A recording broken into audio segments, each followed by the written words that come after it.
Sejam todos bem-vindos ao canal Companheiros da Luz. Leitura do livro E a Vida Continua. Coleção A Vida no Mundo Espiritual, obra do Espírito André Luiz, por Chico Xavier. Iniciemos então a leitura do primeiro capítulo. Encontro inesperado. O vento brincava com as folhas secas das árvores, quando Evelina Serpa, a senhora Serpa, decidiu sentar-se no banco que, ali mesmo, parecia convidá-la ao repouso. Na praça, a jardinada, o silêncio da tarde morna. Raros turistas na estância mineira, naquela segunda quinzena de outubro. E, entre esses poucos, ali se achava ela, em companhia da governanta que ficara no hotel. Afastara-se do bulício caseiro, sentindo fome de solidão. Queria pensar.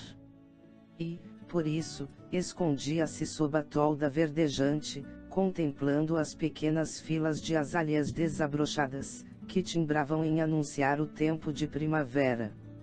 Acomodada, frente à espessa ramaria, deu asas às próprias reflexões. O médico amigo aconselhara-lhe revigoramento e descanso, ante a cirurgia que a esperava. E, sopesando as vantagens e os riscos da operação em perspectiva, deixava que as lembranças da curta existência lhe perpassassem o cérebro. Casara-se, 6 anos antes. A princípio, tudo fora excursão em caravela dourada sobre correntes azuis. O esposo e a felicidade.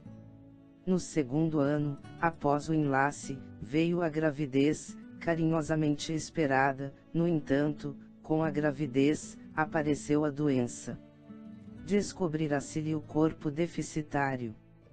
Revelaram-se os rins incapazes de qualquer sobrecarga e o coração figurara-se motor ameaçando falhar. Ginecologistas ouvidos opinaram pelo aborto terapêutico e, conquanto a imensa mágoa do casal, o filhinho em formação foi arrancado ao claustro materno, à maneira de ave tenra, escorraçada do ninho. Desde então, a viagem da vida se lhe transformara em vereda de lágrimas. Caio, o esposo, como que se metamorfoseara num simples amigo cortês, sem maior interesse afetivo.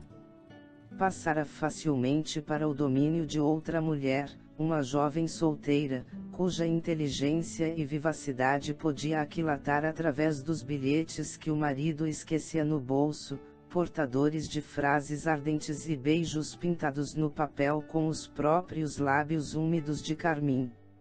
O retiro e o desencanto que padecia em casa talvez fossem os fatores desencadeantes das crises terríveis de opressão que experimentava, periodicamente, na área cardíaca. Nessas ocasiões, sofria náuseas, dores cruciantes de cabeça com sensação de frio geral, que se faziam acompanhar por impressões de queimadura nas extremidades e aumento sensível da pressão arterial. No ápice da angústia, admitia-se prestes a morrer. Em seguida, as melhoras, para cair, dias depois, na mesma condição crisíaca, bastando, para isso, que os contratempos com o esposo se repetissem.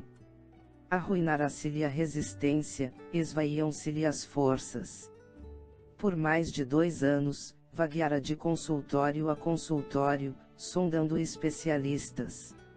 Finalmente, a sentença unânime. Tão somente uma delicada operação cirúrgica viria recuperá-la. No íntimo, algo lhe dizia ao campo intuitivo que o problema orgânico era grave, talvez lhe impusesse a morte. Quem poderia saber? Indagava-se.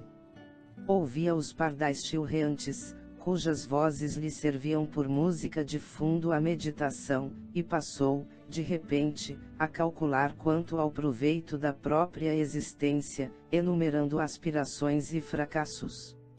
Valeria furtar-se aos perigos da cirurgia, que sabia difícil, para continuar doente, ao lado de um homem que passara a desconsiderá-la no tálamo doméstico.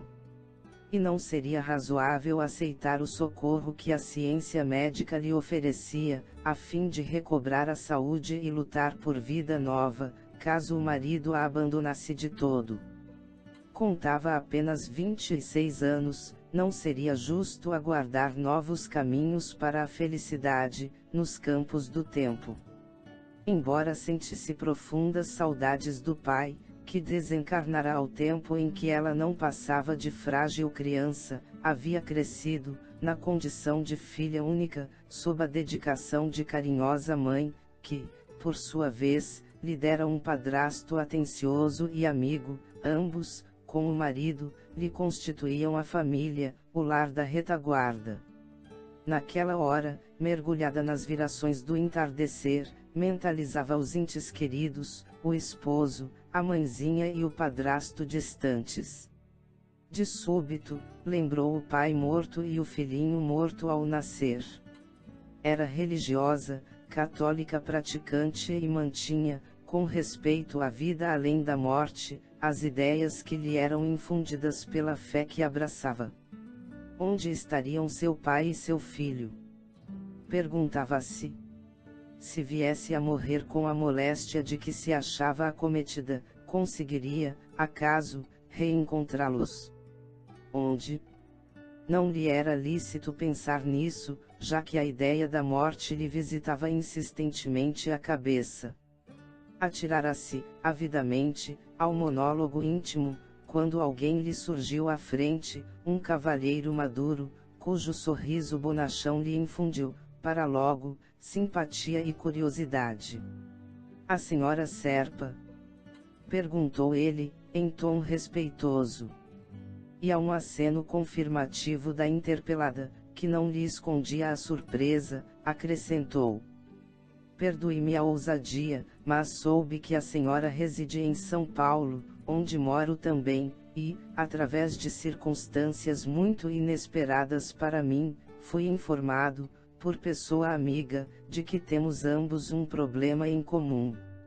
"Estimo ouvi-lo", disse a jovem senhora, em lhe percebendo o constrangimento. Ante a inflexão de bondade daquela voz, o homem apresentou-se. "Nada receie, senhora Serpa. Sou Ernesto Fantini, um criado seu." Encantada em conhecê-lo, falou Evelina e, fitando aquela fisionomia enrugada, que a doença abatia, acrescentou: "Sente-se e descanse. Estamos numa praça enorme e, ao que parece, somos agora os únicos interessados no refazimento que ela oferece."